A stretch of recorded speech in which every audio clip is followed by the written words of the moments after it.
There is a reason why I have to be talked into camping every time it comes up in conversation with either friends or family. I don't mind the outdoors and I don't mind nature. I just feel like I want to sleep in bed and not on the ground in a tent. On this specific year, my boyfriend talked me into going camping, but this time, we would be staying in a cabin so I can sleep in a bed. I still voted for the ocean, but at least I was actually going to be sleeping in a bed. The trip consisted of me and my boyfriend and two other couples. The six of us found a nice cabin in the woods that was mostly secluded and was only about a 100-yard walk to this beautiful lake that we could swim in. I didn't want to admit it, but I was actually feeling this trip quite a bit, especially once we got there. The first day was amazing. We spent all day walking some trails, swimming in the lake, and in the early evening we decided to cook up some steaks on the grill, and it was a great first day. That night we all went inside and went to bed at around midnight, if I had to guess. I didn't sleep very well. I thought that I could hear something outside all night, but I just chalked it up to my imagination. After all, we were in the woods, so hearing strange noises all night long is not that weird. The next morning, we were all outside getting ready for a nice hike when we heard this jolly voice shout from behind us. "Why, hello there! How are y'all doing today?" My boyfriend, being the always social butterfly that he is, started talking to the guy right away. He told us his name was Wayne and that he was an expert in all the trails around here. And the whole interaction was just slightly strange, but I suppose not alarming.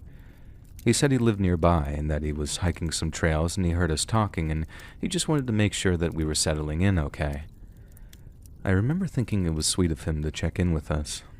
He was a bigger guy, I would say well over 6 feet tall, and he had a pretty big gut. He had a backpack on with hiking boots and jeans, so he really didn't look like anything other than a typical hiking local.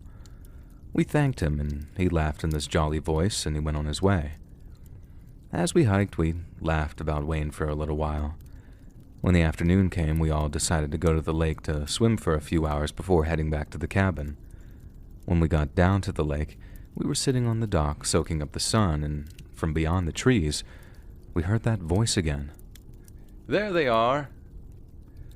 We all jumped back because honestly it scared us, because now standing at the edge of the dock was Wayne again. We asked what he was doing, and again he claimed that he was just wandering by and happened to see all of us out there. My boyfriend laughed it off and talked with him for a little while, but my friend Tina's boyfriend and I felt uneasy about this. The entire time they were talking, Wayne just nodded, laughed, and kept looking around. After they finished their conversation, he kept mumbling, "Okay," under his breath and then walked away.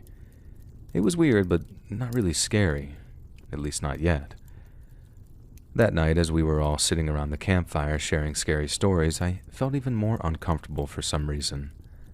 Suddenly, Wayne jumped out of the bushes without warning and yelled in this sort of joking voice, "Here I am!" followed by a loud and excited laugh. We all jumped out of our skin, even worse than at the docks. At this point, my boyfriend was upset and kind of yelled at Wayne, telling him to just leave us alone and go back home. He explained that scaring us like that wasn't cool, and Wayne was lucky none of us retaliated out of instinct. Wayne looked upset and claimed that he was just trying to help us have some memorable experiences on our trip. He left on one of the trails, I guess, and he seemed to look pretty visibly upset. I almost felt sorry for him until I realized that it was after 11, and there was no good reason for him to be wandering around our camp. The experience put a damper on the rest of the night, and we ended up calling it a night not long after that. We went inside and cleaned up the place since we were supposed to be leaving early in the morning. Once in bed, I told my boyfriend that I wasn't feeling great about this whole Wayne situation. I had a bad feeling that he would somehow come out again. I couldn't stop thinking that that weird noise that I heard the night before might actually be from this goofball. That night, I was wide awake again. I'm not sure of the time, but at some point during the night, I could distinctly hear breathing and footsteps outside the window. I woke up my boyfriend and begged him to check for me. He was annoyed at first, but then changed his tone instantly. I saw him look out, and his skin turned white as a ghost. And he whispered to me that he could see someone outside the cabin, pacing back and forth, and he thinks it's Wayne. I went to the window and tried not to draw any attention to us.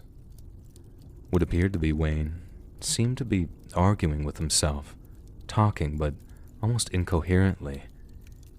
He attempted to open the locked door, and when he couldn't, he started pounding his head as if upset with himself. And after pacing for a few more minutes, he seemed to just disappear back into the woods. We were horrified and didn't know what to do. My boyfriend called the owner of the cabin and informed him that we were also calling the police. A cop car showed up a few minutes later, and we explained the entire day's events to the officer, including Wayne's appearance. The cop didn't seem too bothered and just simply nodded along.